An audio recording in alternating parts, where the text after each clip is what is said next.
Do you want to know how to make this delicious gluten-free and dairy-free cheese and ham omelette wrap?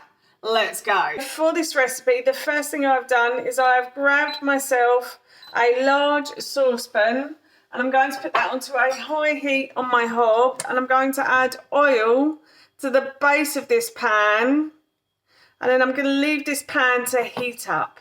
The pan is getting nice and hot, so the first thing I'm going to do is I'm going to add some Parma ham to this. So I've got about 2 slices of Parma ham that I've just roughly chopped up, and I'm going to put those into the base of the pan.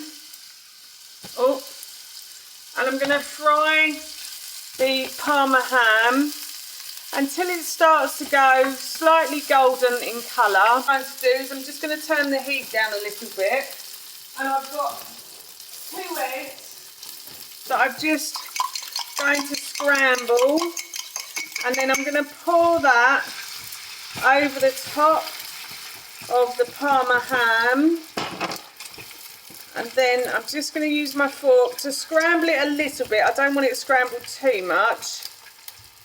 And we're going to flatten it out like so. And then I'm going to sprinkle over some nutritional yeast. You can use ordinary cheese. I have a slight dairy intolerance, so that's why I always use nutritional yeast. Nutritional yeast is a plant-based food. It tastes like cheese. Sadly, it doesn't melt like cheese though. So it will make this omelette taste quite cheesy. But as I said, it won't melt like cheese. And then to that, as that is starting to cook underneath now, I'll get myself a proper fish slice. That is starting to cook quite nicely underneath, I think.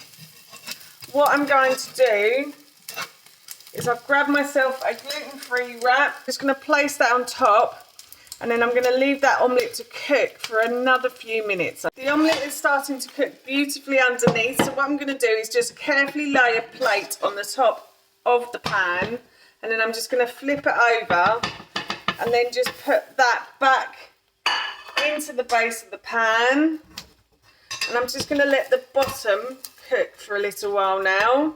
So the wrap has started to crisp up in the bottom of the pan, so I'm just going to fold it over and I'm going to transfer that to the plate, and that, my friends, is our breakfast done. That's how you make this delicious omelette wrap, and I'm going to be having this for my breakfast this morning, but I also thought that this would make a really nice breakfast during the festive season as well.